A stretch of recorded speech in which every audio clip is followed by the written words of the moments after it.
கதிரேசா. வணக்கம் ஐயா. சொல்லுங்கள் ஐயா. கொஞ்சம் கடினமான பணி ஒன்றை இன்று நீ செய்ய வேண்டியிருக்கிறது. இருக்கட்டும் ஐயா, எதுவாயிருந்தாலும் சொல்லுங்கள். அடியேன் செய்ய சித்தமாயிருக்கிறேன். சரி, அதை பிறகு சொல்கிறேன். கோபுர வாசலில் இடது பக்கம் ஒரு நீர் தொட்டி இருக்கிறதல்லவா? ஆமாம்.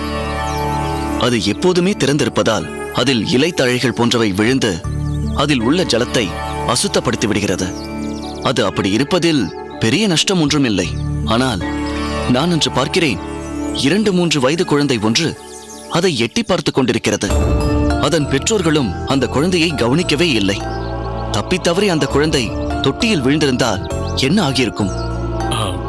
ஆமாம் ஐயா. நீ அந்த தொட்டிக்கு மூடி போன்ற ஒன்றை எப்படியாவது ஏற்பாடு செய்ய வேண்டும்.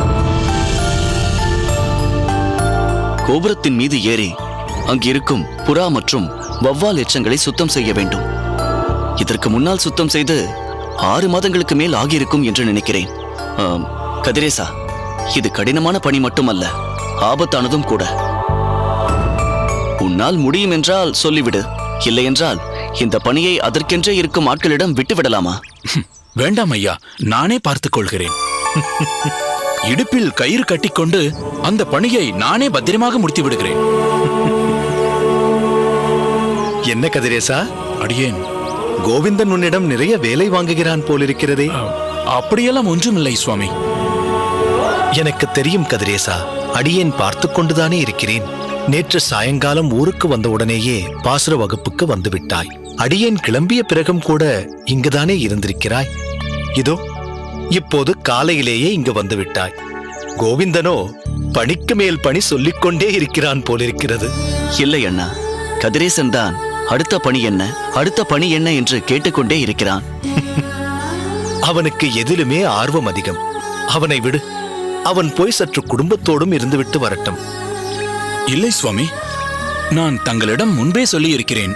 நான் இங்கு வருவது குடும்பத்தாரை பார்க்க அல்ல, ஆதிகேசவ பெருமாளை சேவித்து அவர் கோவிலில் என்னால் முடிந்த கைங்கரியங்கள் செய்ய வேண்டும் என்பதற்காகத்தான்.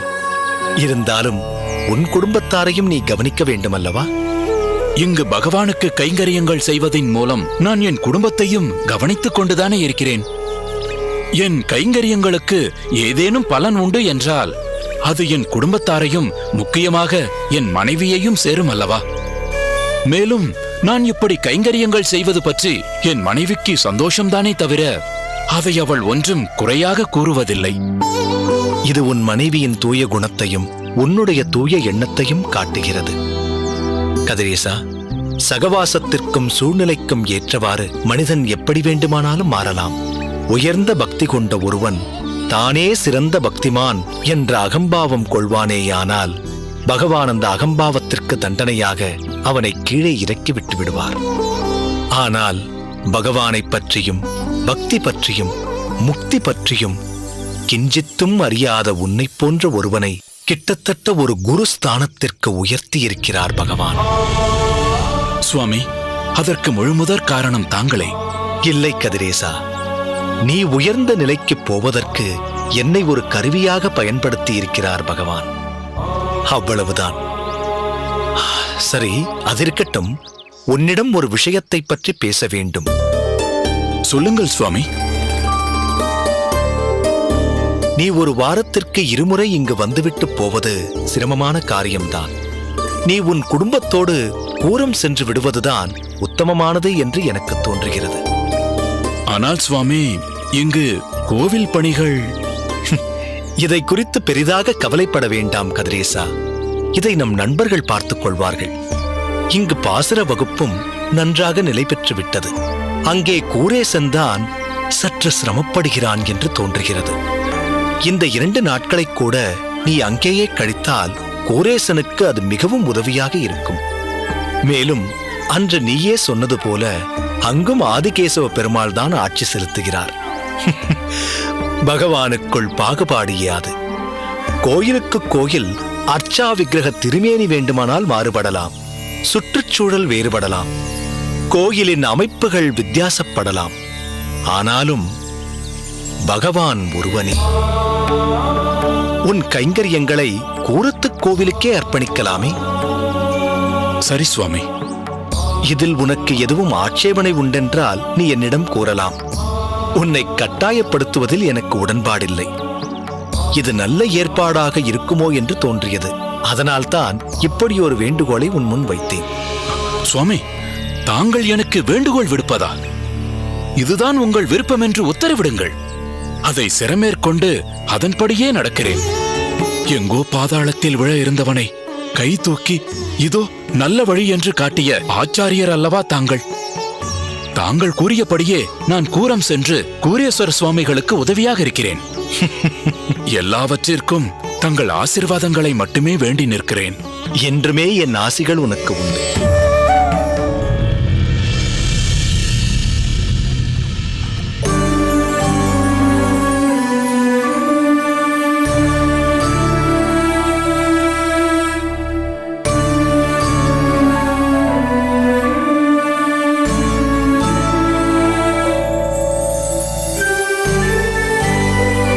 எசமா, வணக்கம் எசமா. வாருங்கள் கணக்கு பிள்ளை.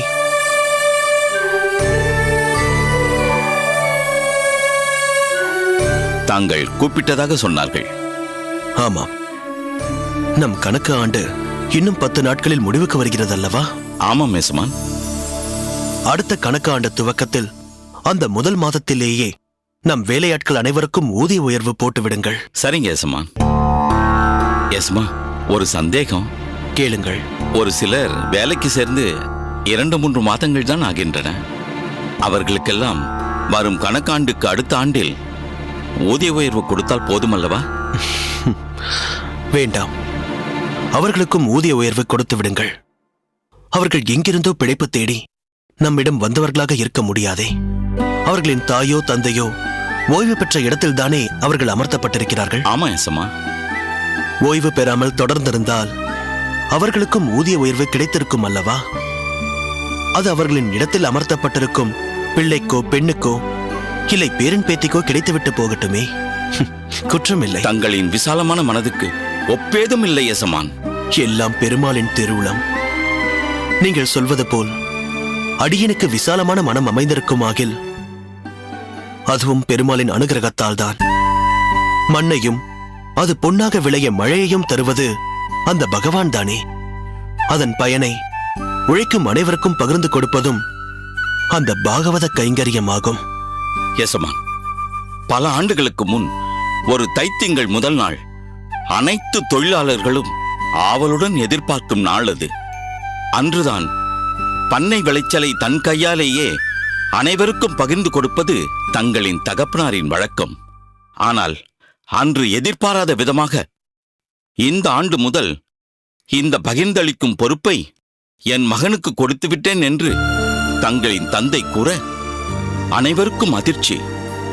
தகப்பனாரின் உதார குணம் தனையனுக்கு இருக்குமா அல்லது வெறுங்கையுடன் திரும்பி போகப் போகிறோமா என்று அனைவரும், ஏன் நானும் கூட எண்ணினேன்.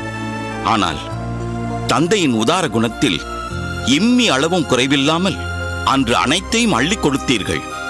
அது மட்டுமா, நெல் முட்டை கிடைக்காத ஒரு தொழிலாளிக்கு அவன் வெறுங்கையுடன் திரும்பி போகக்கூடாது என்று தங்கள் முத்துமாலையையே அளித்தீர்கள். ஆமாம், எனக்கு நினைவிருக்கிறது. சாதாரணமாக தகப்பனார் பரோபகார சிந்தையுடன் இருந்தால் பிள்ளை கருமையாக இருப்பது உலக வழக்கம். அதை மாற்றிவிட்டீர்கள். ஒருவேளை என் தந்தை வெறும் பரோபகார சிந்தையுடன் மட்டும் இருந்திருந்தால் நீங்கள் சொல்வது போல் அடியேன் கருமையாக இருந்திருப்பேனோ என்னவோ. ஆனால் அவர் பாகவத சிரேஷ்டர். இதை அவர் பகவானுக்கு செய்யும் தொண்டாக கருதியதால் அந்த எண்ணம் என்னுள்ளும் வேரூன்றி இருக்கிறது. இதுவும் பகவான் சித்தமே. ஐயா,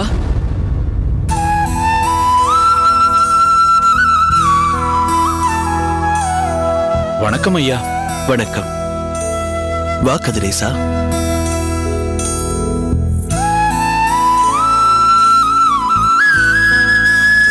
என்ன, இன்று வெள்ளிக்கிழமையோ? அதான் நீ ஊருக்கு புறப்பட்டுக் கொண்டிருக்கிறாயோ? இல்லை ஐயா. இல்லையே, உன் முகத்தில் இருக்கும் பிரகாசத்தை பார்த்தால் ராமானுஜரை பார்க்க போகும் சந்தோஷம் அதில் தெரிகிறதே. நான் கூரத்திற்கே என் மனைவியோடு வந்துவிட்டேன். இவள் பெயர் புனிதா. வணக்கம் ஐயா. வணக்கம். தங்களுக்கு எவ்வளவு நன்றி சொன்னாலும் போதாதையா. இன்று அற்புதமான ஒரு வாழ்க்கையை நாங்கள் வாழ்ந்து கொண்டிருக்கிறோம் என்றால் அதற்கு தாங்கள்தான் ஐயா காரணம். இல்லை, இது எல்லாவற்றிற்கும் ராமானுஜர் தான் காரணம். ஆனால் அந்த ராமானுஜரை கை காட்டியது தாங்கள்தானே ஐயா. அந்த உத்தமரின் சம்பந்தம் பெறச் செய்தது தாங்கள்தானே. இல்லையென்றால் வாழ்க்கையும் தறி கெட்டு குடும்பமும் சின்ன பின்னமாக சிதறி இருக்குமே. ஆமாம் ஐயா, இவள் கூறுவது 100க்கு 100 உண்மை. ஏதோ இன்றும் ராமானுஜரின் ஆணைப்படிதான் கூரத்திற்கு மனைவியோடு வந்துவிட்டேன். அப்படியா? ராமானுஜர் அப்படி சொல்லி இருப்பதில் ஏதாவது காரணம் இருக்கும். ஆமாம் ஐயா, ஸ்ரீபெரும்புதூரில் பாசுர வகுப்பு ஓரளவுக்கு நிலை பெற்றுவிட்டது. கோயில் பணிக்கும் நம் நண்பர்கள் இருக்கிறார்கள். அதனால் நீ உன் மனைவியோடு கூரத்திற்கு சென்று அங்கேயே தங்கி கூரேசன் ஐயாவுக்கு கூடுதலாக இன்னும் 2 நாட்கள் கூட உதவி செய்ய என்று ராமானுஜர் ஐயா பணித்தார். இதை தங்களிடம் சொல்வதற்காகத்தான் இங்கே என் மனைவியையும் கூட்டிக் கொண்டு வந்தேன். நல்லது. அப்போது இனிமேல் வாரத்தில் 2 நாட்கள் உன்னிடம் இருந்து எனக்கு கூடுதல் உதவி கிடைக்கும். அப்படி இல்லை ஐயா, கூடுதலாக 2 நாட்கள் தங்களுக்கும் இங்குள்ள ஆதிகேசவருக்கும் கைங்கரியம் செய்வதற்கு எனக்கு ஒரு வாய்ப்பு கிடைக்கிறது என்றுதான் சொல்ல வேண்டும். கணக்கு பிள்ளை, இவர்களுக்கு உடனடியாக நல்ல வசதியான வீடு ஒன்று அமர்த்தி கொடுங்கள். சரிங்க ஏசமா. வேண்டாம் ஐயா, இப்போது நான் தங்கியிருக்கும் இடத்திலேயே இருந்து கொள்கிறேன். இல்லை கதிரேசா, நீ ஒரு கட்டாய பிரம்மச்சாரியாக அந்த இடத்தில் இருந்திருக்கிறாய். மனைவியோடு இருந்து குடித்தனம் நடத்த அது தோதான இடம் அல்ல. கணக்கு பிள்ளை, வசதியான வீடு மட்டும் போதாது. குடித்தனம் நடத்துவதற்கு தேவையான சமையல் பாத்திரங்கள் இன்னும் மற்ற பொருட்களையும் சீக்கிரம் அவர்களுக்கு வாங்கி கொடுக்க ஏற்பாடு செய்யுங்கள். ஆகட்டும் ஏசமா. ஐயா, ஒரு விண்ணப்பம். சொல்லம்மா. வீடு அமைந்ததும் தாங்கள்தான் வந்து சுவாமி படத்துக்கு முன் விளக்கேற்றி எங்கள் வாழ்க்கையை துவங்கி வைக்க வேண்டும். நிச்சயம் வருகிறேன். விளக்கேற்ற அல்ல, ஒரு விருந்தினராக. பெண்ணின் கையால் விளக்கேற்றுவதே மங்களகரம். வீட்டிற்கு விளக்கேற்ற ஒரு மகானுபாவன் வரவேண்டும் என்று யாரும் கூறுவதில்லை. ஒரு மகாலட்சுமி வரவேண்டும் என்பதே வழக்கு.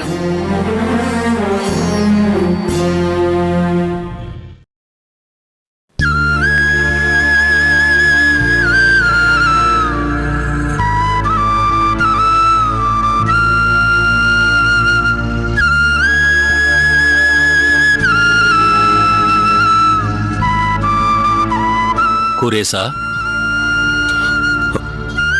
அப்பா, என்ன ஏதோ யோசனையில் இருக்கிறார் போல் தெரிகிறது. ஆமாம் அப்பா. அம்மா மறைந்து இன்னும் சில நாட்களில் 1 வருடம் பூர்த்தியாக போகிறது. அந்த நாளை மற்றவர்களுக்கு எவ்வளவு பயனுள்ளதாக கழிக்க முடியும் என்பதை பற்றி நான் யோசித்துக் கொண்டிருக்கிறேன். நினைத்தால் ஒரு புறம் வியப்பாகவும் மற்றொரு புறம் துக்கமாகவும் இருக்கிறது. அவள் இல்லாமல் நான் 1 வருடத்தையா கழித்திருக்கிறேன்? எழுந்ததிலிருந்து இரவு படுக்கப் போகும் வரை என் ஒவ்வொரு பணியிலும் பெருமாள் கைங்கரியத்திலும் எனக்கு உறுதுணையாயிருந்த ஒருத்தி. அவள் இல்லாமலேயா 1 வருடத்தை கழித்திருக்கிறேன்? அப்பா, அடியேன் சொல்வது அதிக பிரசங்கித்தனமாக இருக்கலாம். ஆனால் யதார்த்தம் இதுதான். பிறப்பதும் தனியே, மறைவதும் தனியே. இடையில் ஏற்படும் பந்தங்கள் எல்லாம் தற்காலிகமே. இவ்வுலகில் யாரும் யாரையும் சார்ந்து வாழ முடியாது. அப்படி நினைத்துக் கொள்வது நம்முடைய வெறும் கற்பனையே. ஒவ்வொரு உயிரும் அந்த பகவானை சார்ந்தே வாழ்கின்றன. கூரேசா, இவற்றையெல்லாம் நானும் அறிவேன். ஆனால் 5 புலன்களையும் வென்ற முனிவன் இல்லையே நான். பௌதீக உலகத்தின் தாக்கம் அவ்வப்போது என்னுள் தலை தூக்கத்தான் செய்கிறது. மன்னித்து விடுங்கள் அப்பா. நான் தங்களை காயப்படுத்தி விட்டேனோ? இல்லை குரேசா, மாறாக நான் இன்னும் ஆழமாக என்னை பகவத் சேவையில் ஈடுபடுத்திக் கொள்ள வேண்டும். அதன் மூலம் இந்த பௌதீக உலகத்தின் தாக்கத்திலிருந்து விடுபட வேண்டும் என்று நினைவுபடுத்தியிருக்கிறாய். இல்லை, நம்மால் அப்படி யதார்த்தமான உலகத்திலிருந்து விலகி போக முடியாது. விலகி போகவும் கூடாது. ஏன் குரேசா அப்படி சொல்கிறாய்? நம் வாழ்க்கை சூழ்நிலை அப்படி. நம்மை நம்பி எத்தனை குடும்பங்கள் வாழ்கின்றன.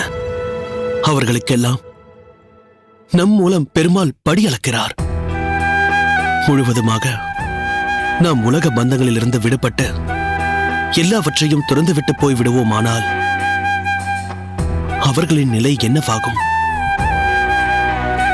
நிச்சயம் பகவான் அவர்களை அப்படியே விட்டுவிடப் போவதில்லை. ஆனால் அவர்கள் ஸ்திரமாக மீண்டும் பழைய நிலைக்கு வருவதற்குள் சில காலங்கள் தத்தளித்து போவார்கள் அல்லவா? அவர்களை அந்த நிலைக்கு நாம் ஆளாக்க வேண்டுமா? நாம் செய்வது பகவத் கைங்கரியம். இதை தொடரத்தான் வேண்டும். தொடர வேண்டும் என்றால் பௌதீக உலகத்தோடு சற்று நம்மை இணைத்துக் கொள்ளத்தான் வேண்டும். ஆனால் தாமரை இலை தண்ணீர் போல் இந்த யதார்த்தமான உலகத்தோடு ஒட்டியும் ஒட்டாமலும் இருக்க முயற்சி செய்து கொண்டே இருக்க வேண்டும்.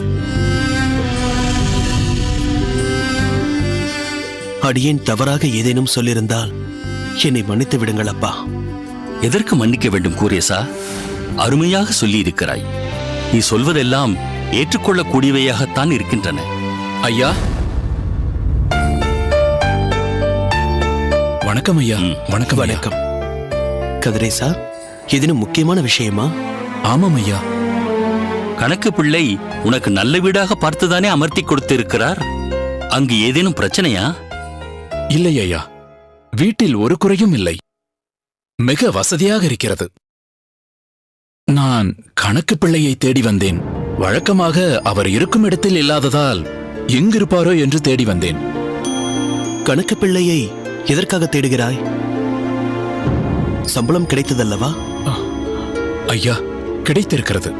மிக மிக அதிகமாக கிடைத்திருக்கிறது. ஒருவேளை வேறு யாருக்கோ கொடுக்க வேண்டிய பொதியை தவறுதலாக எனக்கு கொடுத்து விட்டாரோ என்று சந்தேகம். உனக்கு சேர வேண்டியதுதான் உன்னை வந்தடைந்திருக்கிறது. கணக்கு பிள்ளை எந்த தவறும் செய்யவில்லை. முன்பு வாரத்தில் 2 நாட்கள் ஸ்ரீபெரும்புதூர் சென்று கொண்டிருந்தாய். இப்போது அந்த 2 நாட்களையும் கூட பாசுர வகுப்பிலும் கோவில் கைங்கரியங்களிலும் செலவழிக்கிறாய். அதனால்தான் கூடுதல் சம்பளம். இல்லை ஐயா, தாங்கள் முன்பு கொடுத்ததே எனக்கு போதுமானதாக இருந்தது. தன் எசமானன் நோய் நொடியின்றி ஆரோக்கியமாக வாழ வேண்டும் என்று நினைக்கும் என் பணியாட்களுக்கு அவர்கள் முகம் கோணாதவாறு சம்பளம் அளிப்பது ஒரு எஜமானின் பொறுப்பு. அதைத்தான் அடியேன் செய்கிறேன். தங்க வசதியான ஒரு வீட்டையும் அதுவும் இலவசமாக கொடுத்து இப்படி சம்பளத்தையும் கூடுதலாக கொடுப்பது அவசியமில்லையோ என்று அடியேனுக்கு தோன்றுகிறது. கதிரேசா, இதை சம்பளம் என்று நான் குறிப்பிடுவதே தவறு. இதன் பெயர் சம்பாவனை. சம்பளம் என்பது இவ்வளவு வேண்டும் என்று கேட்டு பெறுவது. சம்பாவனை என்பது விரும்பிக் கொடுப்பது. ஐயா, அதிகப்படியான சம்பளத்தை எதிர்பார்த்து நான் வாரத்தில் கூடுதலாக பணி செய்யவில்லை. ராமானுஜர் ஆக்ஞையை சிறமேற்கொண்டு நான் தங்களுக்கு உதவி செய்கிறேன். தாங்கள் செய்வது அனைத்தும் பகவத் கைங்கரியம். அதில் உதவும் எனக்கும் அந்த கைங்கரியத்தில் பங்கு கொண்ட திருப்தி ஏற்படுகிறது. அந்த திருப்தி எனக்கு நிலைக்க வேண்டுமானால் இந்த கூடுதல் சம்பளத்தை அடியேன் பெறக்கூடாது. இல்லை கதிரேசா, நீ மட்டும் இல்லை, உன் மனைவியும் கோயிலில் நிறைய பணிகள் செய்கிறாள் என்று கேள்விப்பட்டேன். ஆமாம், ஆனால் அவள் மிக விரும்பித்தான் இந்த கோயில் பணிகளை செய்கிறாளே தவிர எதையும் எதிர்பார்த்த அல்ல. இருக்கட்டும் கதிரேசா, இந்த சம்பாவனையை வைத்துக்கொள். இதை அடியேன் கொடுக்கவில்லை, பகவான் கொடுத்ததாக எண்ணிக்கொள். எண்ணிக்கொள்வதென்ன? பகவான் தான் உனக்கு கொடுக்கிறார். அதற்கு நான் ஒரு கருவியாக இருக்கிறேன், அவ்வளவுதான். ஐயா, தங்களுக்கு எப்படி நன்றி சொல்வதென்றே தெரியவில்லை. அடியேனுக்கு எதற்கு நன்றி? அந்த பெருமாளுக்குத்தான் நாம் எல்லோரும் நன்றி சொல்ல கடமைப்பட்டிருக்கிறோம்.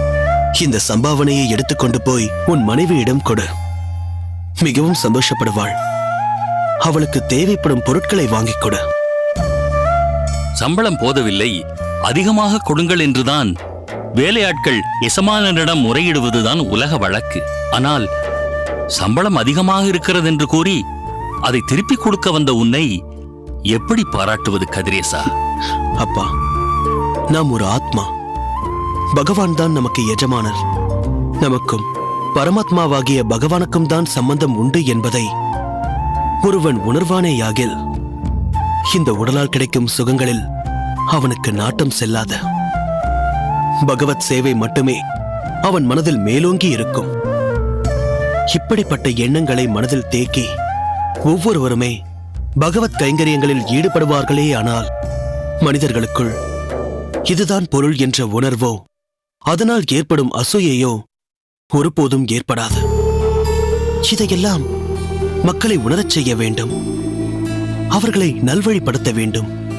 அதனால் அவர்கள் உய்ய வேண்டும் என்பதுதான் என் குருநாதன் ராமானுஜரின் அபிலாஷை. என் குருநாதரின் அபிலாஷையை சிறிதளவாவது நிறைவேற்றத்தான் நான் முயன்று கொண்டிருக்கிறேன். சரி கதிரேசா, நேரமாகிவிட்டது. இது நான் உனக்கு கொடுத்த சம்பாவனை என்று மகிழ்ச்சியோடு உன் இல்லத்திற்கு எடுத்துச் செல்.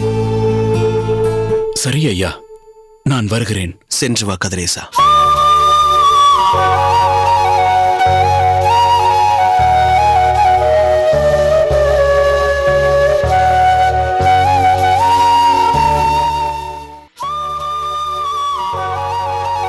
கூரேசா, நம் பண்ணையை சேர்ந்த நந்தனுடைய மகள் கல்யாணம் வரும் வெள்ளிக்கிழமை. உனக்கு ஞாபகம் இருக்கிறது இல்லையா? நன்றாய் ஞாபகம் இருக்கிறது அப்பா. இன்றிலிருந்து சரியாக ஒரு வாரம் தான் இருக்கிறது. அத்தியாவசிய பொருட்களை நாம் வண்டி கட்டி அனுப்பி வைக்க வேண்டும். அதற்கு தேவையான ஏற்பாடுகளையும் நான் செய்து விட்டேன் அப்பா. உன் பொறுப்பை நினைத்து சந்தோஷமாக இருக்கிறது கூரேசா. அன்று வேறு எதுவும் வேலை வைத்துக் கொள்ளக்கூடாது. அவசியம் கல்யாணத்திற்கு நாம் சென்று வர வேண்டும். அப்பா, வரும் வெள்ளிக்கிழமை தானே பாட்டியின் நினைவு நாள். ஒவ்வொரு முறையும் உங்கள் அம்மாவின் திருவித்தியானத்தை திருமாலிருஞ்சோலையில் உள்ள தங்களின் தாயாதிகளோடு தானே பண்ணுவது வழக்கம். நாம் அங்கு செல்ல வேண்டுமே. ஓ, அதுவும் அதே நாளில் வருகிறதா? அடடா! கல்யாணத்திற்கு வேண்டிய அனைத்து பொருட்களையும் முன்னாலேயே சேர்ப்பித்து விடப் போகிறோம். பின்பு ஒரு நாள் தம்பதிகளை அகத்திற்கு அழைத்து ஆசிர்வதித்து தகுந்த மரியாதையும் செய்து விடலாமே. வேண்டுமென்றால் அவர்களுக்கு ஓர் விருந்திற்கு ஏற்பாடு செய்துவிட்டால் போகிறது. எல்லாம் சரிதான் குரேசா.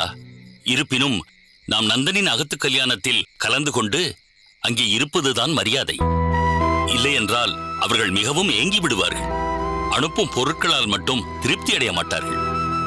நாம் வருவதற்கில்லை என்று தெரிந்தால் அனுப்பும் பொருட்களையும் அரைமனதோடு தான் ஏற்றுக்கொள்வார்கள். என்றும் நம்மை சேர்ந்தவர்கள் எந்த நிலையிலும் ஏங்கும்படி செய்யக்கூடாது. அதுவும் முக்கியமாக இதுபோன்ற சுப நிகழ்ச்சியின் போது அவர்களின் எண்ண ஓட்டத்தில் வாட்டமே இருக்கக்கூடாது. நாம் கலந்து கொள்ள வேண்டியது நம்முடைய தார்மீக பொறுப்பு. நீ ஒரு காரியம் செய். கல்யாண நிகழ்ச்சியில் என் சார்பாக நீ சென்று கலந்து கொள். நான் மட்டும் திருமாலிருஞ்சோலை சென்று பாட்டியின் திருவித்தியானத்தை நல்லபடியாக முடித்துவிட்டு வருகிறேன். நமக்கும் இரண்டையும் நல்லபடியாக நடத்திய திருப்தியும் கிடைக்கும். தங்கள் அறிவுரைப்படியே செய்து விடலாம் அப்பா. கூரேசா, அதோ வந்து கொண்டிருப்பது சுதர்சனம் அவரது பாரியாளும் தானே?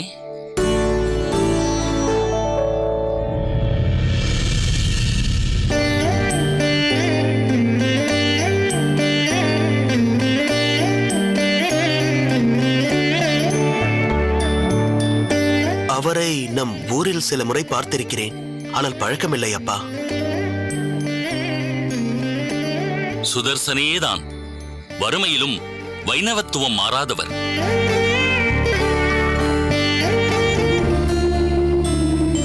வா சுதர்சனா, வந்தனம்.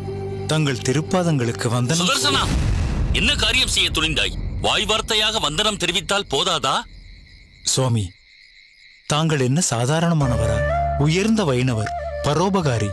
கூரத்தை பொறுத்தவரை அரசனுக்கு ஒப்பானவர். சுதர்சனா, செல்வத்தை வைத்து அடியனுக்கு சிறப்பை சொல்லலாம். ஆனால் அதை அடியேன் பொருட்படுத்துவதே இல்லை. அதே சமயத்தில் நீரொன்றும் எவ்விதத்திலும் உம்மை தாழ்த்திக் கொள்ள வேண்டாம். செல்வம் இல்லை என்றாலும் வைஷ்ணவ சம்பிரதாய ஒழுகில் நீர் ஒரு சிரேஷ்டர். குணத்திலோ ஓங்கி நிற்பவர்.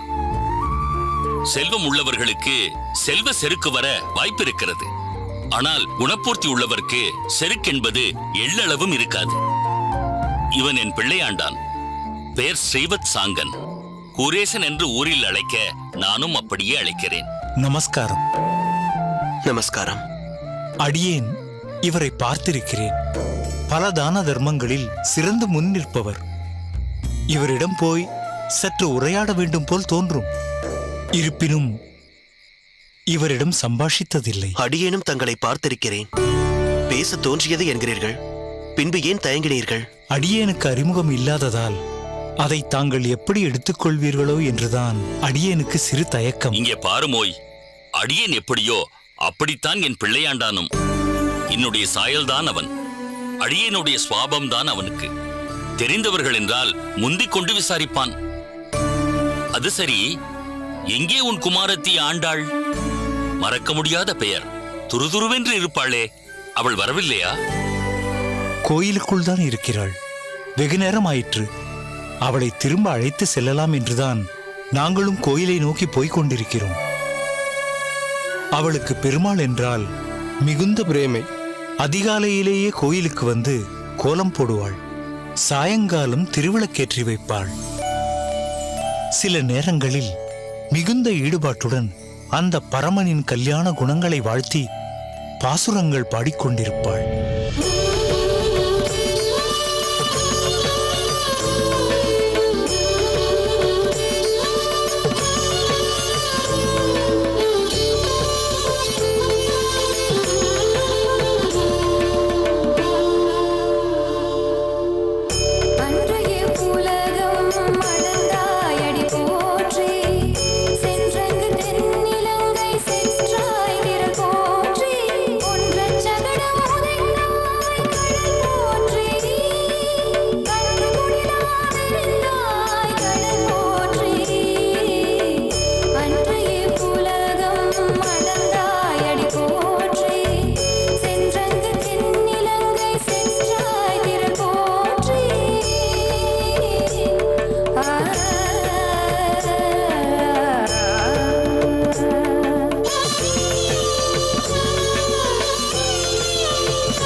அற்புதம் குழந்தாய்.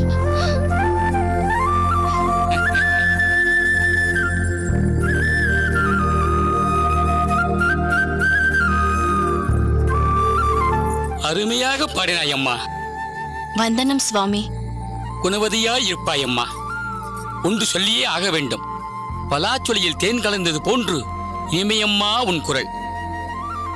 பகவானை தரிசிப்பதையும் மறந்து உன் குரல் இனிமையில் லயிக்கிறார்கள் பக்தர்கள். சுவாமி, நான் மறுத்துரைப்பதாக நினைக்க வேண்டாம். இனிமை இந்த ஆண்டாளின் குரலில் இல்லை.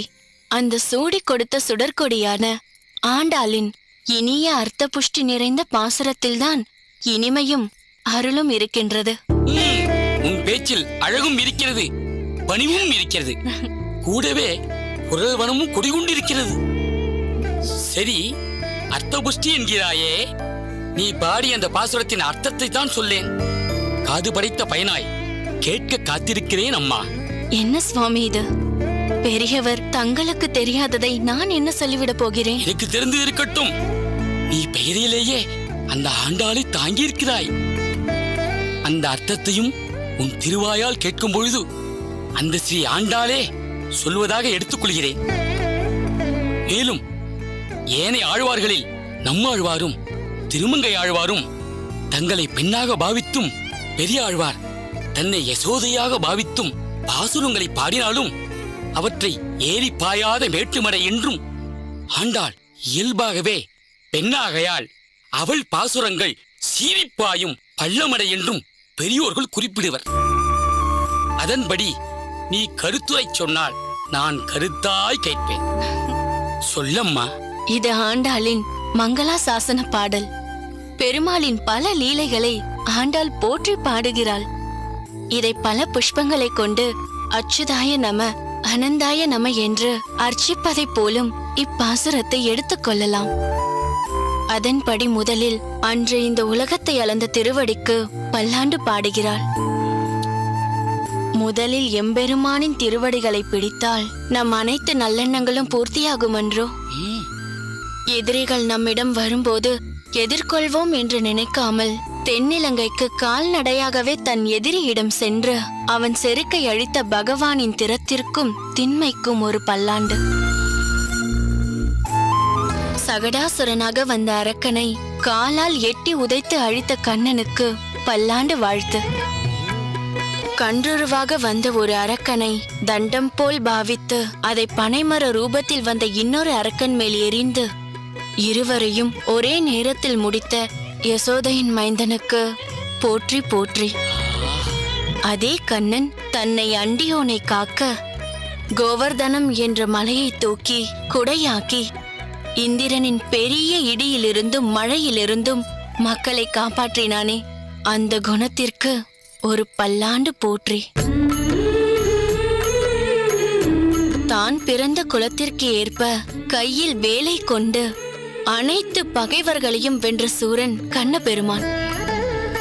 இப்படி எண்ணற்ற லீலைகளையும் அனந்த கல்யாண குணங்களை கொண்ட எம்பெருமானுக்கு கைங்கரியமாகிய சேவையை செய்வதற்கு இன்று நாங்கள் வந்திருக்கிறோம். எங்கள் மேல் இரக்கம் வைத்து அருள்வாய் என்கிறாள் ஆண்டாள் இப்பாசுரத்தில். ஆஹா, அபாரம் அபாரம். நமஸ்காரம் சுவாமிகளே. நமஸ்காரம். வாரும் சுதர்சனம். நமஸ்காரம் அம்மா. நமஸ்காரம். என்ன சொல்கிறாள் அடியேனின் புத்திரி ஆண்டாள்? அந்த பெரியாழ்வார் பெற்றெடுத்தார் போர் நீர் இந்த ஆண்டாளை பெற்றெடுத்திருக்கிறீர் சுவாமி. ஒரு மகாலட்சுமியை பெற்றெடுக்கிறீர். நீர் பெருமாள் கைங்கரியத்தை நித்தியபடி பண்ணுபவர். உம் திருவாயால் வாழ்த்து பெறுவது அடியேனின் பாக்கியமே. மகாலட்சுமியின் சொரூபமாக ஆண்டாளை பெற்றிருக்கிறேன். ஆனால் அந்த லட்சுமியின் ரூபமான செல்வம், தனம், சம்பத்துதான் அகத்தில் இல்லை. சுதர்சனம், அகத்தில் செல்வமும் மற்ற வசதிகளும் வைத்திருப்பவர்கள் சந்தோஷமாகத்தான் இருக்கிறார்களா? நிதர்சனத்தில் அப்படி இல்லை ஓய். உமக்கு ஒன்று தெரியுமோ? மகாலட்சுமி தாயார் 2 விதத்தில் நம் அகத்திற்கு வருகிறாள். ஒன்று சொர்ணமாக, செல்வமாக, பட்டு பகட்டாகவும் ரூபம் தரித்து வருகிறாள். சில இடங்களில் அவள் பெருமாளுக்கு சேவை செய்யும் கைங்கரிய ஸ்ரீயாக இருக்கிறாள் இல்லையோ, அந்த ரூபத்தில் வருகிறாள். இப்படி இந்த ரூபம் தாங்கி வரும்போது குடும்பத்தில் ஒற்றுமையும் அமைதியும் இருக்கும், சந்தோஷமும் இருக்கும். காசு பொன் இல்லை என்றாலும் மனதில் நிம்மதி இருக்கும். ஆனால் அந்த ஐஸ்வர்ய ரூபத்தில் இருக்கும் லட்சுமி குடும்பத்தில் பக்தியோ பகவத் சேவையோ இல்லை என்றால் செல்வம் செல்வம் என்று கொண்டாடப்படும் அவள் செல்வோம் செல்வோம் என்று அவள் சென்று விடுவாள். உனக்கு இப்படி ஒரு நிலை வரக்கூடாது என்பதற்காகத்தான் கைங்கரிய ஸ்ரீயாக ஆண்டாளாக வந்திருக்கிறாள் என்று பெருமை கொள்ளும். கவலைப்படாமல் இரும். கூடிய விரைவில் அந்த ஐஸ்வர்ய லட்சுமியும் உன் அகத்தில் வந்து சேரப்போகிறாள்.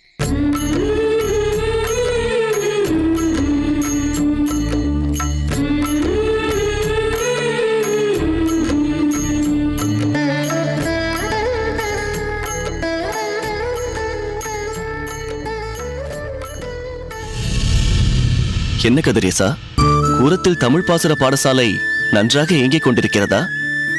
அதை அவன் சொல்லித்தான் நீ தெரிந்து கொள்ள வேண்டுமா? அப்படியல்ல திருமேனி. கதிரேசன் எந்த நிலையில் இங்கு வந்தான், அவனிடத்தில் என்னென்ன மாற்றங்கள் தென்பட்டது என்பதெல்லாம் நமக்கு தெரிந்த ஒன்றுதான். விருப்பம் இல்லாமல் ராமானுஜர் அண்ணாவை சந்திக்க வந்தவன் இப்போது நிரந்தரமாக கூரத்திலேயே குடிபெயர்ந்து விட்டான். ஆதலால் அவன் க்ஷேமலாபத்தை விசாரித்தேன். என்ன கூறுவதென்றே அடியனுக்கு தெரியவில்லை. எங்கெங்கேயோ எப்படியெல்லாமோ இருந்தேன். பொறுப்பற்ற நிலையில், வாழ்க்கையில் ஒரு பற்றோ பிடிப்போ இல்லாமல். ஆனால் ராமானுஜரை சந்தித்த பிறகு அடியேனின் வாழ்க்கையே முற்றிலும் மாறிவிட்டது. மனிதன் எங்கு பிறந்தால் என்ன, எங்கு வாழ்ந்தால் என்ன, பின்பற்றும் வாழ்க்கை முறைதான் முக்கியமானது.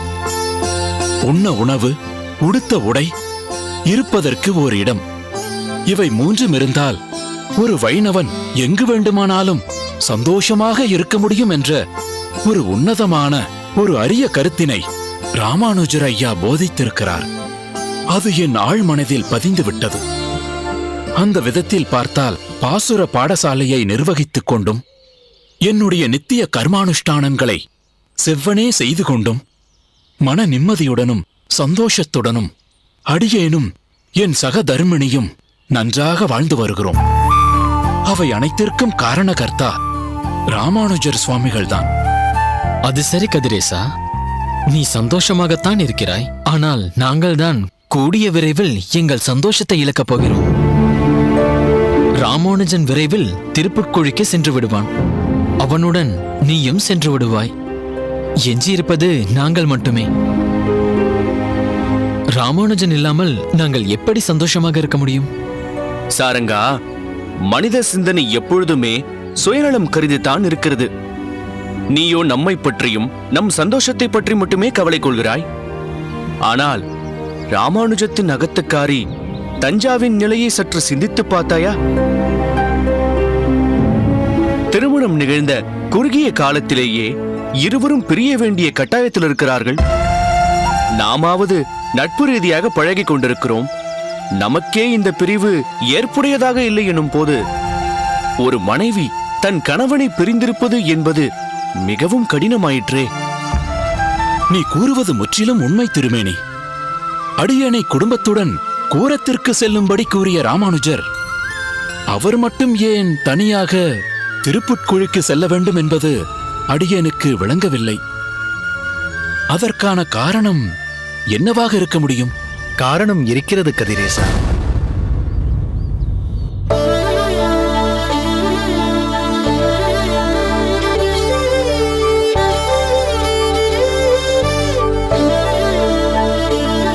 கதிரேசா, காரண காரியம் இல்லாமல் அடியேன் எதையும் செய்வதில்லை. சுவாமி, அது அடியேனுக்கும் நிதர்சனமாக தெரியும். ஆனால் நீங்கள் சிந்திக்கும் விதம், செயல்படும் நோக்கம், இவைகள்தான் பெரும்பாலும் இந்த சிறு புத்திக்கு எட்டுவதில்லை. அறிந்தோ அறியாமலோ நீங்கள் அனைவரும் அடியேனை ஒரு வழிகாட்டியாக முன்னிலைப்படுத்திக் கொண்டிருக்கிறீர்கள். ஆகவே முன்னிலையில் இருப்பவர்களை அவர்களுடன் இருப்பவர்கள் பின்பற்றுகிறார்கள். ஆகையாலேயே அடியேன் கூறும் வார்த்தையும் செய்யும் ஒவ்வொரு செயலும் தீர ஆராய்ந்து சிந்தித்து செயல்பட வேண்டிய ஒரு பொறுப்பு, ஒரு நிர்பந்தம் அடியேனுக்கு உள்ளது. வழிநடத்திச் செல்பவனுக்கு மற்றவர்களை விட பொறுப்பு அதிகம். அவர்களை தவறான பாதையில் அவன் இட்டுச் செல்லக்கூடாது. கதிரேசா, நீ கூரத்திற்கு குடும்ப சமேதமாகச் செல்ல வேண்டும் என அடியேன் கூறியதற்கு காரணம், நீ அங்கு ஆசானாகவும் தமிழ் பாசுர பாடசாலைக்கு துணை ஆசிரியனாகவும் பொறுப்பேற்கச் சென்றாய்.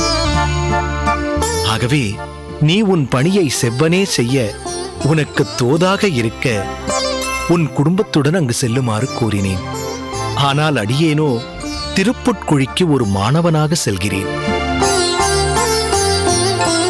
குருகுல வாசத்தில் இருக்கும் ஒரு மாணவன் எப்படி இருக்க வேண்டும்? குருநாதரின் சேவைகள்தான் பிரதானமாக இருக்க வேண்டும். அனுதினமும் அதிகாலையில் எழுந்து ஆசானுக்கு பணிவிடை செய்வதுதான் அந்த மாணவனின் பிரதான பணி. அவருடைய இருப்பிடத்தை சுத்தம் செய்வதிலிருந்து அவருடைய வஸ்திரங்களை தோய்ப்பது வரை எல்லாமே ஒரு மாணவனின் கடமை. அதுதான் அவனுக்குண்டான லட்சணம், அவனுக்குண்டான குணாதிசயம்.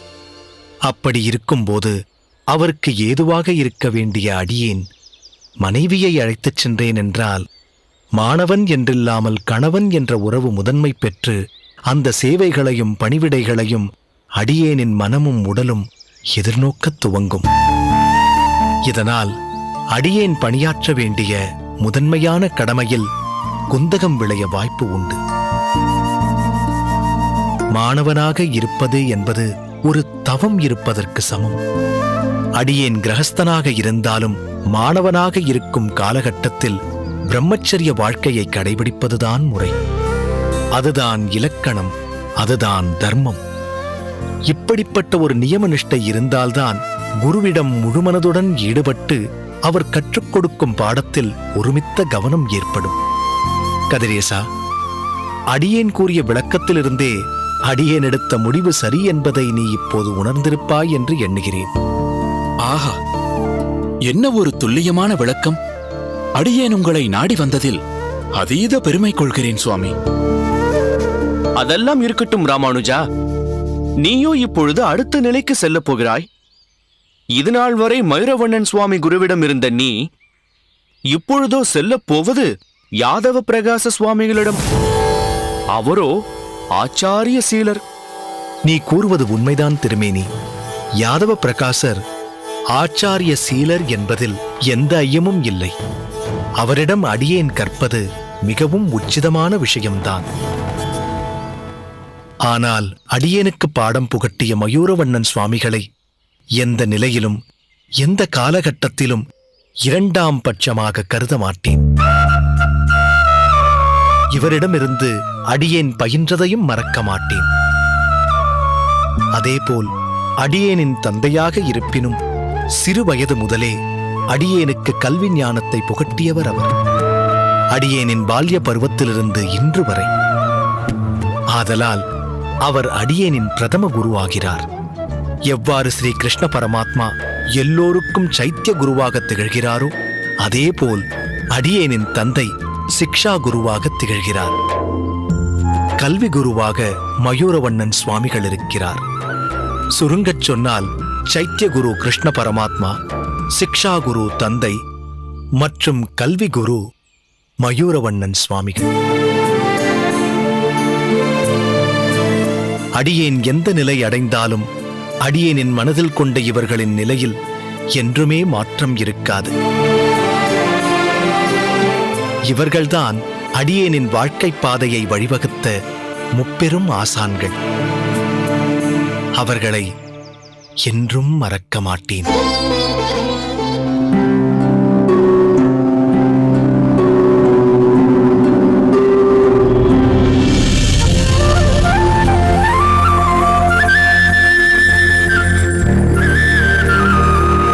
என்னம்மா ஆண்டாள், எனக்கெல்லாம் ஏற்றாகி விட்டதா? ஆயிற்று சுவாமி.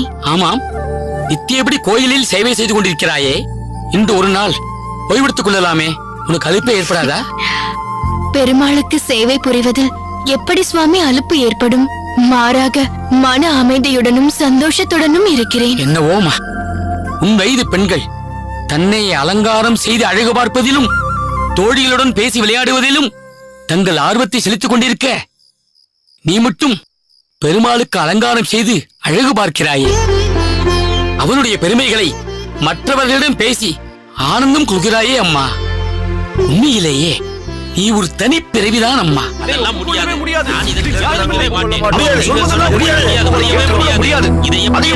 நிறுத்துங்கள். இப்படி மாறி மாறி பேசினால் எப்படி தீர்வு காண்பது?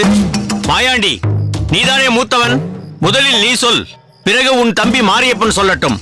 ஐயா, சகோதரர்களான நாங்கள் இருவரும் எங்கள் தகப்பனார் இறந்த பிறகு பாகப்பிரிவினை செய்து கொண்டோம். அதில் எந்த பிணக்கும் சச்சரவும் இல்லாமல் பிரிவது என்று தீர்மானம் செய்தோம். ஆமாம், அதன்படி எங்கள் சொத்து அனைத்தையும் பிரித்துக் கொண்டோம். ஆனால் எங்கள் முப்பாட்டரின் சொத்தான இந்த தங்க கட்டிகளை பிரிப்பதில்தான் ஒரு சிக்கல் ஏற்பட்டுள்ளதையா. இந்த தங்க கட்டிகள் எங்கள் தாய் வழியே வந்த முப்பாட்டனார் சொத்து. இதனை ஒரு பொக்கிஷமாக நாங்கள் வைத்துக் கொள்ள விரும்புகிறோம். ஆகையால் இதை விற்கவோ உருக்கவோ வெட்டவோ மனம் ஒப்பவில்லை. மொத்தம் 7 கட்டிகள் இருப்பதால் எப்படி கணக்கு பார்த்தாலும் இதை சரிபாதியாக பிரிக்க இயலவில்லை. அதே சமயம் ஒருவரை விட மற்றவருக்கு அதிக பங்கு செல்வதில் இருவருக்குமே உடன்பாடு இல்லை. என்ன செய்வது என்று தெரியாமல் குழம்பிக் கொண்டிருக்கிறோம்.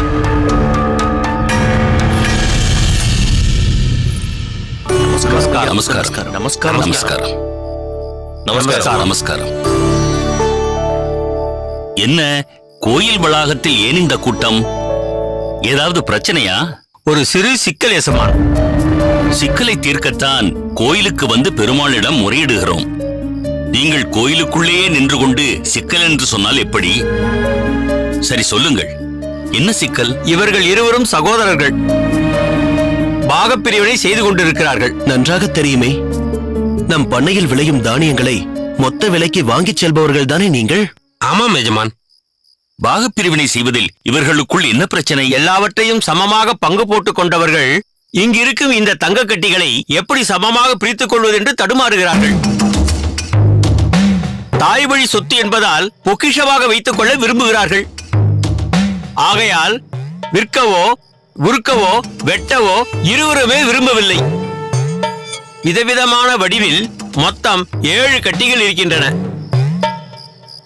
4 சிறு கட்டிகளை 2 பிரிக்கலாம். 2 சற்றே பெரிதான கட்டிகளை ஒன்றாக பிரிக்கலாம். ஆனால் இந்த ஒரு பெரிய கட்டியை எப்படி பிரிப்பது? அதுதான் சிக்கல்.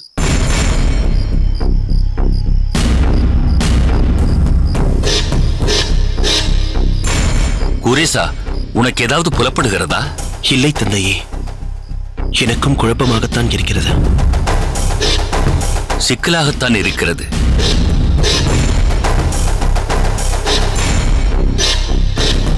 இதில் ஒரு சிக்கலும் இல்லை. சுலபமாக தீர்த்து வைக்கலாம்.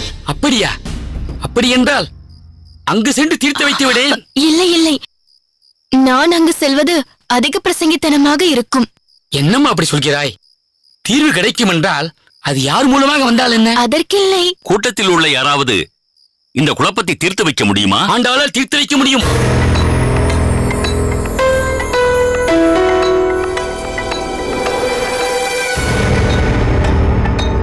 வாமா ஆண்டாள், இதற்கு ஒரு தீர்வை சொல். தயங்க வேண்டாம் ஆண்டாள், உன்னால் தீர்த்து வைக்க முடியும் என்றால் தயங்காமல் வா. ஆண்டாள், தயங்காதே, செல்லம்மா.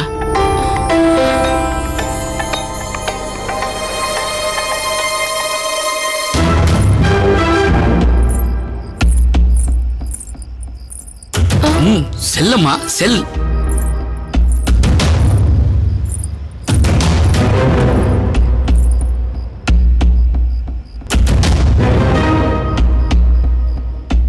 சொல்லம்மா, இதை எப்படி பிரிக்கப் போகிறாய்? எனக்கு ஒரு துலாக்கோல் வேண்டும்.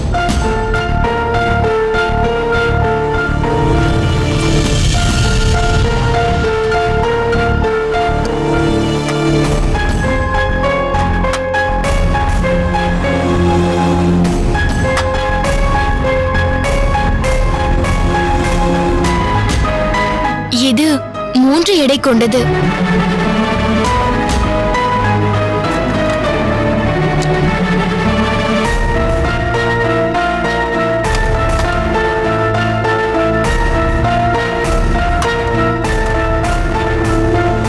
இது 1 எடை கொண்டது. அதாவது இந்த 2 கட்டிகளும் ஒரு எடை கொண்டது.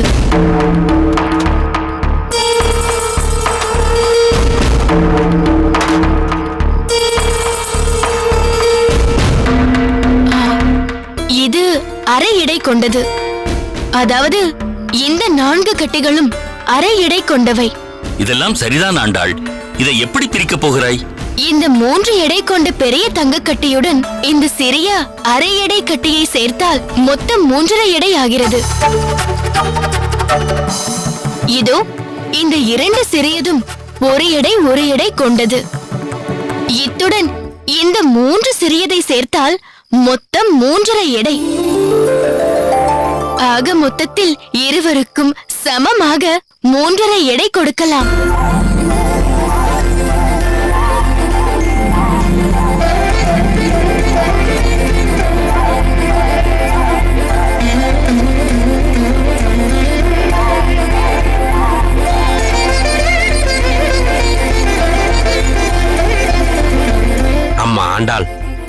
பாகப்பிரிவினை செய்ததில் சகோதரர்களான எங்களுக்குள் எந்த கருத்து வேறுபாடும் வரவில்லை. இந்த தங்க கட்டிகளை பிரிப்பதில் அது நிகழ்ந்து விடுமோ என்று பயந்தேன். ஆனால் நீ மிகவும் சாதுரியமாக தங்க கட்டிகளை பிரித்து எங்கள் சகோதர உறவை காப்பாற்றி விட்டாய். அம்மா ஆண்டாள், பெரியவர்களாகிய நாங்களே திக்குமுக்காடி போன போது சிறியவளாகிய நீ எப்படி தீர்வு காணப் போகிறாய் என்று நினைத்தேன்.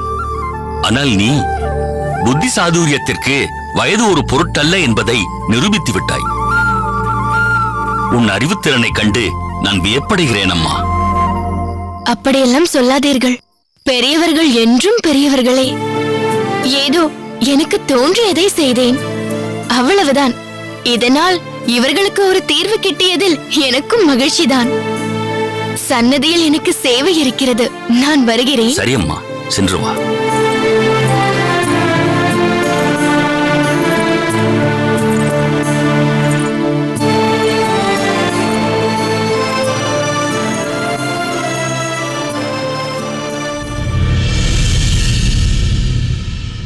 நான் கூறியது போல் ஒரு வண்டி நெல் மூட்டையை பொன்னையன் நகத்தில் சேர்த்து விட்டீர்கள் அல்லவா? எஸ்மா, நேற்று மதியத்திற்கு மேலே சேர்ப்பித்தாகிவிட்டது. ஆனால் ஒரு விஷயம் உங்களிடம் கேட்க வேண்டும். சொல்லுங்கள். ஒரு வண்டி நெல் மூட்டை, அதுவும் இலவசமாக. இது கொஞ்சம் அதிகம் என்று உங்களுக்கு தோன்றவில்லையா? நான் ஒன்றும் அதிகம் செய்து விடவில்லை கணக்கு பிள்ளை. பொன்னையன் ஒவ்வொரு முறையும் அறுவடை செய்து முடித்தவுடன் அன்னதானத்திற்கு என்று தன் வயலிலிருந்து 2 மூட்டை நெல்லை முதலாக நமக்கு அனுப்பிவிட்டுத்தான் பிறகு அவன் சொந்த தேவைக்கு எடுத்துக்கொள்வான். அவனுடைய வயல், அவன் உழைப்பு. இதில் சாகுபடி செய்த நெல்லை நம் அன்னதானத்திற்கு என்று 2 மூட்டை தர வேண்டும் என்று என்ன அவசியம் இருக்கிறது? இருப்பினும் ஒரு சேவையாக, ஒரு தர்மமாக இத்தனை வருடங்களாக அவன் செய்து வந்திருக்கிறான். அது என்னவோ உண்மைதானே சம்மான். தன் கடமை போல நினைத்து அவன் செய்து விடுவான். பாவம், அவனுக்கு இந்த வருடத்தில் சோதனை. எங்கும் சுபிட்சத்தை கொடுத்த மழை சில இடங்களில் உபத்திரவத்தையும் கொடுத்து விட்டது. அதன்படி பொன்னையனின் 3 வேலி நிலம் முழுவதும் மழையால் மூழ்கிவிட்டது. அதற்கு ஒன்றும் நாம் ஈடு செய்து விடவில்லையே. ஏதோ நம்மால் முடிந்த ஒரு வண்டி நெல் மூட்டைகளை தானே அனுப்பியிருக்கிறோம். ஆனால் நீங்கள் அனுப்பிய நெல் மூட்டைகளை அவன் வீட்டில் இறக்கியதும் அதை பார்த்துவிட்டு கண் கலங்கி விட்டான். என் நன்றிகளை காணிக்கையாக தெரிவித்து விடுங்கள் என்று கைகூப்பினான். சரி கணக்கு பிள்ளை, இவ்விஷயத்தை யாரிடமும் கூறிக்கொண்டிருக்க வேண்டாம். தர்ம காரியங்கள் வெளியில் தெரியாமல் செய்யப்பட வேண்டும். புரிகிறதா? ஆகட்டும் யசமான். வந்தனம் ஐயா. கதிரேசா, நீ இவ்வளவு நேரம் அகத்திற்கு கிளம்பாமல் என்ன செய்து கொண்டிருக்கிறாய்? இரவு பொழுது தொடங்கி வெகு நேரம் ஆகிவிட்டதே. ஐயா, மாத இறுதி அல்லவா, அதனால் அரிசி மூட்டைகளை கணக்கெடுத்து கணக்கு பிள்ளையிடம் தெரிவித்துவிட்டு செல்லலாம் என்றிருந்தேன். கிடங்கில் இவரை காணோம் என்று இங்கு தேடி வந்தேன். அப்படியென்றால் இன்று மாலையில் பாசர வகுப்பை எடுக்கச் செல்லவில்லையா கதிரேசா? இல்லை இல்லை, அங்கு சென்று விட்டுத்தான் வந்தேன். பாசுர வகுப்பு 2 மணி நேரம் எடுத்துவிட்டு மீண்டும் இங்கு வந்து விட்டேன். ஏன் வர வேண்டும்? மாலையில் பாசுர வகுப்பை முடித்துக்கொண்டு உன் அகத்திற்கு சென்று விடுவதுதானே முறை. உன் அகத்துக்காரியும் அங்கு தனியாக காத்திருப்பாள் இல்லையா? ஐயா, ஒன்றும் பயமில்லை. பக்கத்து வீட்டு மாமி அவளோடு துணைக்கிருக்கிறார்கள். அதெல்லாம் சரிதான் கதிரேசா. குறிப்பிட்ட நேரம் தாண்டி வேலை செய்வது என்பது வேண்டாமே. ஐயா, நான் இதைச் சொல்வதற்கு மன்னிக்க வேண்டும். தாங்கள் கடந்த முறை சம்பளத்தை குறிப்பிட்ட தொகையை காட்டிலும் அதிகமாக தந்தீர்கள். பேசிய ஊதியத்தை காட்டிலும் அதிகமாக தாங்கள் கொடுத்த போது அதை பெற்றுக்கொண்டு அடியேன் குறிப்பிட்ட நேரம் வரைதான் வேலை என்று இருக்க முடியுமா? அதிகம் வாங்கிக் கொண்டு அதிக நேரம் வேலை செய்வதில் ஐயா ஒரு தவறும் இல்லையே. அப்போதுதான் அடியேனின் மனசாட்சிக்கும் பதில் சொல்ல முடியும். கேட்டீர்களா கணக்கு பிள்ளை கதிரேசன் சொல்வதை? கொடுத்த கூலிக்கு வேலை செய்வதே இக்காலத்தில் மிகவும் கடினம். ஆனால் கதிரேசனோ அளவுக்கு அதிகமான நேரம் பணி செய்துவிட்டு அதை நியாயப்படுத்தவும் செய்கிறான். அதுதான் பக்குவப்பட்ட ஸ்ரீ வைஷ்ணவர்களின் லட்சணம். ஆத்மார்த்தம். ஒரு காரியத்தை விருப்பப்பட்டு ஆத்மார்த்தமாக செய்வதால் வேலையில் நிறைவு இருக்கும். ஒரு உத்தியோகத்தில் நம் அதிகபட்ச உழைப்பை நாம் கொடுத்து விட்டால் அதன் பிறகு நமக்கு கிடைப்பதெல்லாம் வரவு என்றுதான் சொல்ல வேண்டும். அடியேன் மனதில் இருப்பதை உள்ளது உள்ளபடி உரைத்து விட்டீர்கள் ஐயா. எல்லாம் உன் செயலை பார்த்து அடியேன் உணர்ந்து கொண்டதுதான். ஆனால் உன்னை நினைத்து எனக்கு பெருமையாக இருக்கிறது. கணக்கு பிள்ளை, இந்த கதிரேசன் அவனின் சொந்த ஊரில் ஏற்கனவே வாழ்ந்த விதம் வேறு. அதை ஸ்ரீபெரும்புதூர் சென்றிருந்த போது ராமானுஜரின் நண்பர்கள் சொல்ல அடியேன் கேள்விப்பட்டிருக்கிறேன். ஆனால் என் மானசீக குருநாதரான ராமானுஜர் தன் சீரிய அன்பினாலும் கருணையினாலும் தமிழ் பாசுரங்கள் மூலம் இந்த கதிரேசனின் தடம் மாறியிருந்த வாழ்க்கையை நேர்படுத்தி இருக்கிறார்.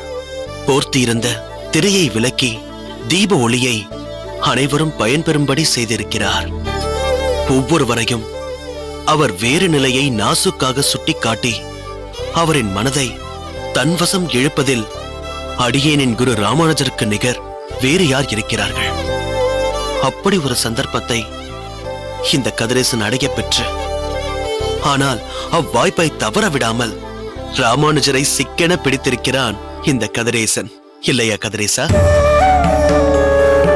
குருடனுக்கு கண் பார்வை கிடைத்தது போல் அடியேனின் வாழ்க்கையில் ஒளி வந்துள்ளது ஐயா. அடியேன் நெஞ்சத்து கோயிலில் அந்த ராமானுஜரே தெய்வமாக குடிக்கொண்டிருக்கிறார். கதிரேசன் சொல்வதிலிருந்து பார்த்தால் பாலகனாக வந்து தங்கள் மனதில் இடம் பிடித்தது போல் அனைவரையும் கவர்ந்திருக்கிறார் ராமானுஜன். அதில் என்ன சந்தேகம் கணக்கு பிள்ளை?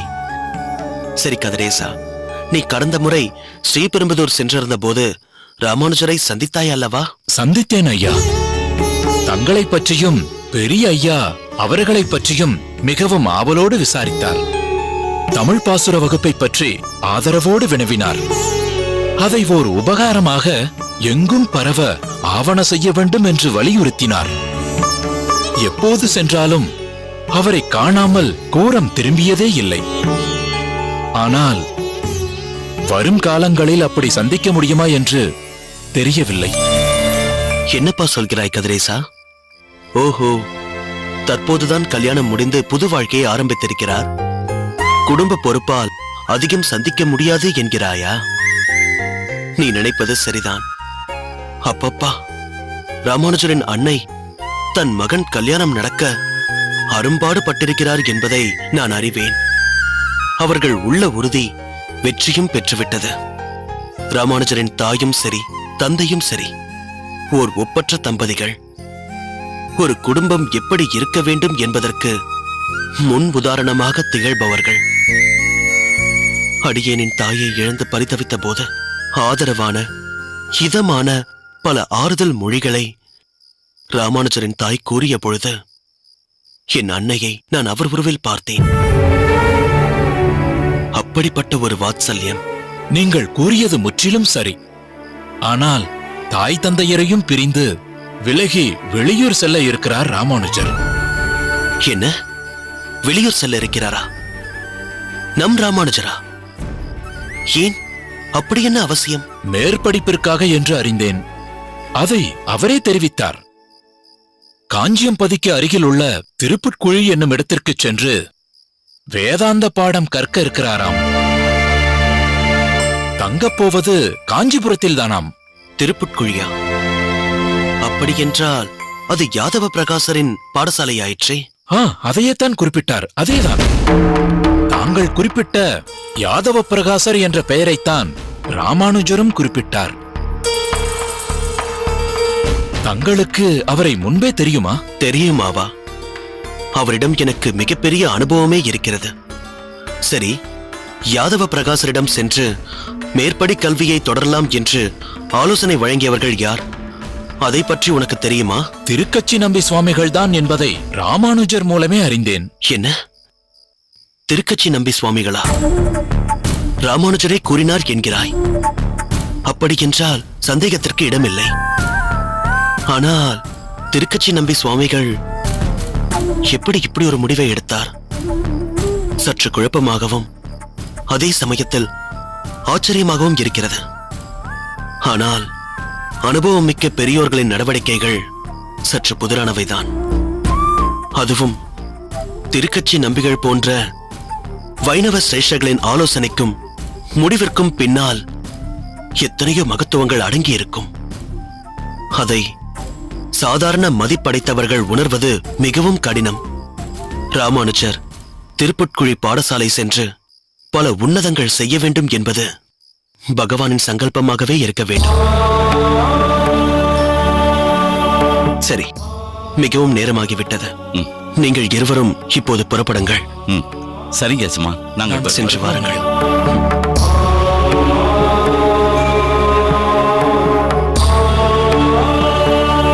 ராமானுஜர் திருப்புட்குழி செல்லவிருக்கிறாரா? அதுவும் திருக்கட்சி நம்பி சுவாமிகளின் ஆலோசனைப்படி. இது விந்தையிலும் விந்தைதான்.